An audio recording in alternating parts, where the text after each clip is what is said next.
ये हैं भारत की वो 5 मुस्लिम महिलाएं जिन्होंने भारत की आजादी के लिए अपना सब कुछ कुर्बान कर दिया।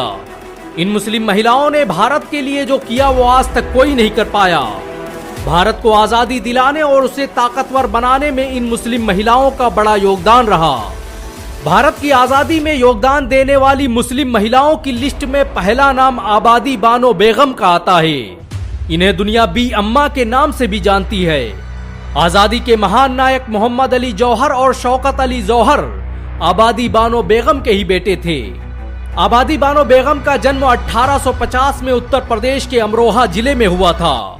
इनके पति अब्दुल अली खान रामपुर रियासत के वरिष्ठ अधिकारियों में से थे, लेकिन अचानक हुई उनकी मौत ने सब कुछ बदल कर रख दिया। अब्दुल अली की मौत के बाद आबादी बानो बेगम ने अकेले दम पर अपने 5 बच्चों को पाला पोसा और फिर उन्हें देश की आजादी के लिए वक्फ कर दिया। आबादी बानो बेगम पहली भारतीय मुस्लिम महिला थी जिन्होंने सक्रिय रूप से राजनीति में हिस्सा लिया और भारत की आजादी में निर्णायक भूमिका निभाई।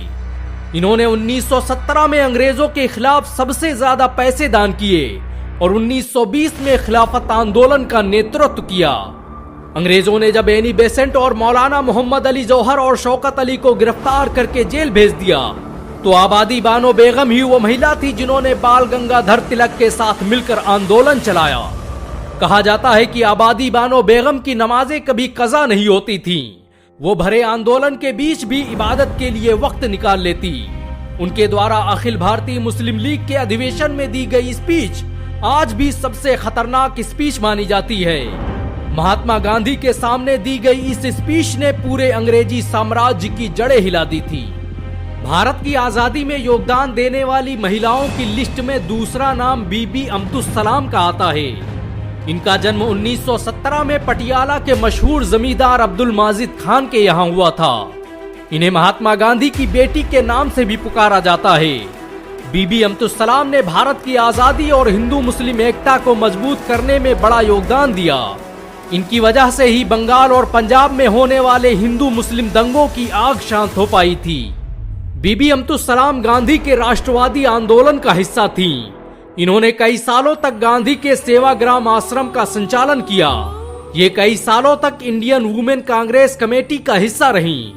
1947 में भारत पाक बंटवारे के वक्त इन्होंने शरणार्थियों के लिए बहुत से संगठन बनाए और लोगों की विस्थापित होने में मदद की।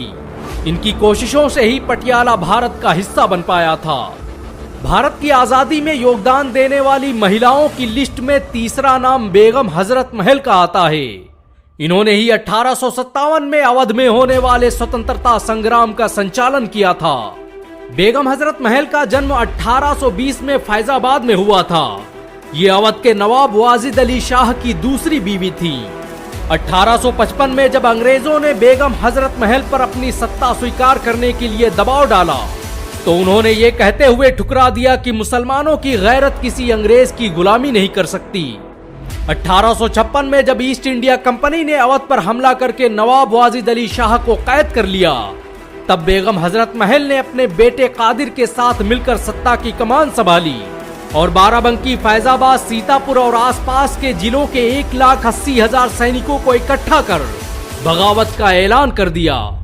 बेगम हजरत महल अपने आखिरी वक्त तक अंग्रेजों के खिलाफ लड़ती रहीं। उनके द्वारा लड़ी गई जंग के निशानात आज भी लखनऊ रेजिडेंसी, हजरतगंज और कैसरबाग के रास्तों पर मौजूद हैं। भारत सरकार उनके नाम के कई अवार्ड और स्टाम्प पेपर भी जारी कर चुकी है। भारत की आजादी में योगदान देने वाली महिलाओं की लिस्ट में चौथा नाम बेगम अनीस किदवाई का आता है। इन्होंने अपनी पूरी जिंदगी भारत की आजादी और उसकी स्वतंत्रता के लिए कुर्बान कर दी। बेगम अनीस किदवाई का जन्म 5 मई 1906 को बाराबंकी जिले में हुआ था। इनके पति शफी अहमद किदवाई भारत के मशहूर राजनेता और क्रांतिकारी थे जिन्हें मसूरी में एक दंगे के दौरान शहीद कर दिया गया। पति के मौत के बाद इन्होंने दिल्ली का रुख किया और गांधी के साथ स्वतंत्रता संग्राम का हिस्सा बन गईं। बेगम अनीस किदवाई के पिता शेख विलायत अली भी आजादी के एक महान नायकों में से थे। बाराबंकी में जंग आजादी का बिगुल इन्हीं के द्वारा फूका गया। भारत के पहले संचार मंत्री रहे रफी अहमद किदवाई इन्हीं के खानदान से ताल्लुक रखते हैं। ये वही रफी अहमद किदवाई थे जिनकी मौत पर मौजूदा प्रधानमंत्री जवाहरलाल नेहरू खुद बाराबंकी आए और उनके गांव मसौली में तदफीन में शामिल हुए। बेगम अनीस किदवई ने 1956 से 1962 के दरमियान कई सालों तक राज्यसभा सांसद के रूप में अपनी सेवाएं दी।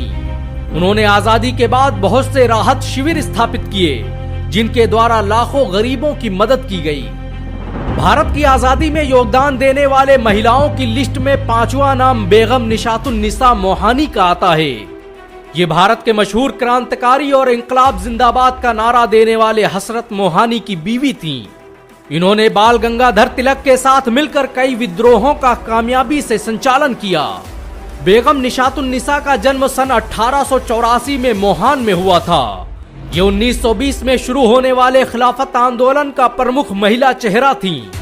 इनके पिता सैयद शबीब मोहानी ने भी भारत की आजादी में बढ़ चढ़कर हिस्सा लिया।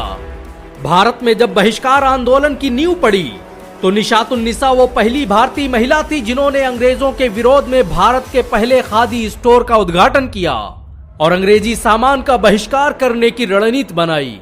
ये कई सालों तक भारत के मशहूर अखबार उर्दू-ए-मुअल्ला की प्रकाशक रही। इन सब के अलावा ऐसी बहुत सी मुस्लिम महिलाएं हैं जिन्होंने भारत की आजादी और उसकी अस्मिता के लिए अपना सब कुछ कुर्बान कर दिया। सच तो यह है कि भारत की आजादी मुसलमानों के बगैर मुमकिन न थी।